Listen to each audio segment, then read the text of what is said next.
Okay, so to the drummers. The percussion on this recording is more of a backing track, and it was almost certainly recorded by one percussionist who layered the parts, and in some cases they might even have used samples instead of real instruments. So whilst we need to get everything together that's on the recording and play that as a 5-piece percussion ensemble, when we come to playing this on the drum kit, there is big scope for creativity and for expanding upon what's on the original. But let's look at the original to begin with. So we've got 5 percussion elements. We've got the bass drum, the conga, the bell, the hi-hat, and the cabasa. And they all play essentially a 4-bar pattern, repeated all the way through the track. First thing to note is that the intro breaks these rules, unfortunately. Everything's slightly out of sync, possibly by accident more than design. So I'd like you to start your transcription from where the vocals come in. So there's a vocal pickup into the double bar line at the top of the tune. So da da dee da dee dee dee dee. That's where I want you to start your transcription. However, it's useful to listen to the intro when there is nothing else going on to hear each of the individual elements. Just don't take too much notice of what order they're in. So I'll go through it. So from the beginning, the bass drum. The bass drum is playing this second triplet of beat 2.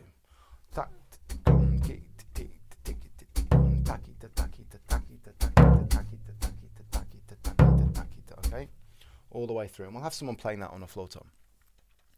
Now there is a cutting line, a line that cuts against the clave in bar 2. 1, 2, 3, 4, 2, 2, 3, 4, 3, 2, 3, 4, 4, 2, 3, 4.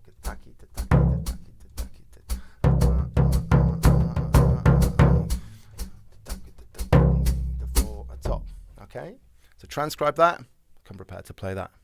The conga part, do do da da dum, da da, da da, da da, ga da gum, ga da, ga da, ga da. It's a 4-bar part, 4-bar part.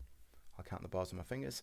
Do do da da gum, ga da, ga da, ga da, 3, ga da gum, ga da, ga da, ga da, do go da da gum, round and round and round. Transcribe that, come prepared to play that over 2 congas. You can practice that.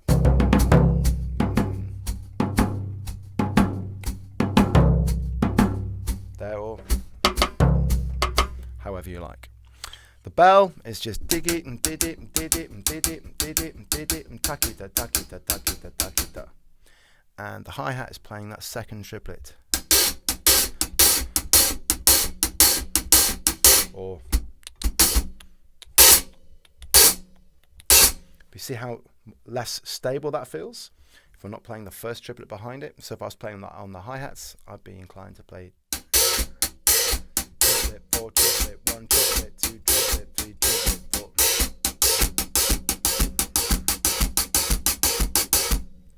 So we'll have one person just playing the hi-hat part. The cabasa is just playing quarter notes. Ch, ch, ch, ch. So we'll get that together, and to do that, walk in time along with the recording and clap each of those parts. Okay, so come prepared to do that. Now when we come to play this on the drum kit, like I said earlier, we've got a big scope for opening this up, and that's why this piece particularly is such a great example of how, as drum kit players, we sometimes are in a great position where we have the opportunity to try and assimilate a whole bunch of different percussion elements played by 4, 5, 6 people on one instrument. And whilst we've got 4 drums and 3 cymbals, we're never going to cover all of the parts simultaneously. This is crucial. So we have to pick out the elements that we think are most important and sometimes modify them to work on the drum set. So, for instance, if I wanted to pick out the conga part, do do ga da gum. Now I could play, but that's quite a tricky move. I could modify that. Dun dun ga da gum.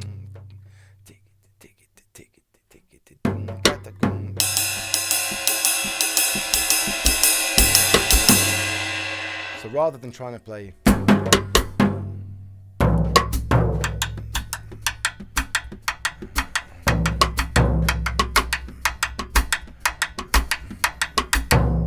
that second. Catacomb, I've just played catcomb.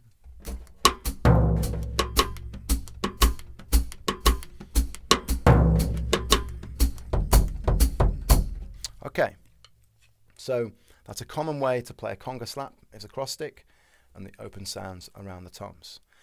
Now, we can sit there and play hi-hat. We can play the bell part there. We can incorporate the bell part and the hi-hat part, or however we like. You don't have to play it every beat. We could play the bass drum just on the second triplet of beat 2 only.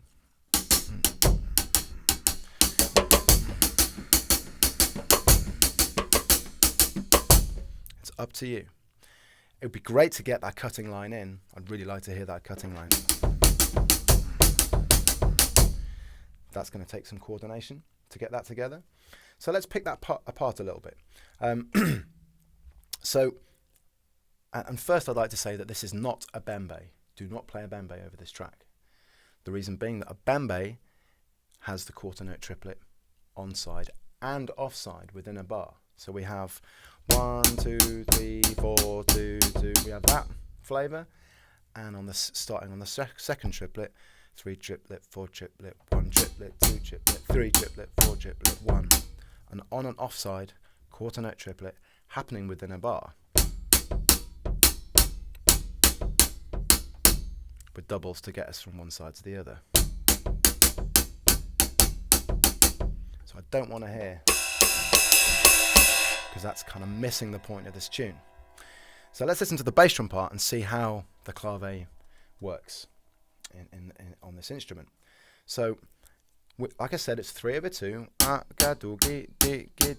1, 2, 3, 4, 1, 2. So that bass drum sits on the clave. Play it here. 1, 2, 3, 4, 1, 2, 3, 4, 1, 2. And that's why it's common in this music to hear it on 2 and 4. 1, 2, 3, 4, 1, 2.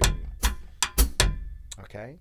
But the bass drum part goes against the clave for bar 2. Remember, it's a 4-bar cycle. 1, ga-dum, ga-dum, dum, dum, dum, ga-dum, dum, dum, ga-dum. Okay? Now if I clap the 3/2 clave and sing the bass drum part, you'll hear when it's onside and when it's beating against. So pulse. 2, 3, 4. 1, dum. Ga-dum, gum, gum, gum, ga-dum, gum, gum. Slower. Gum. Ga-dum, gum, gum, gum, ga-dum, gum, gum. Gum. So in that bar 2, we create tension, but in bars 1, 3, and 4, we're with the clave. So when you're making up your parts, bear that in mind. So we've got the bell can be covered here. Now, certainly, we've got the bell, the bass drum, the conga, in the usual drum kit way. We're going to have some solos in this. There's no ride cymbal on the recording, but absolutely feel free to go up here. And like I said, don't play a bembe, but you might play the bell part here, the cabasa part here.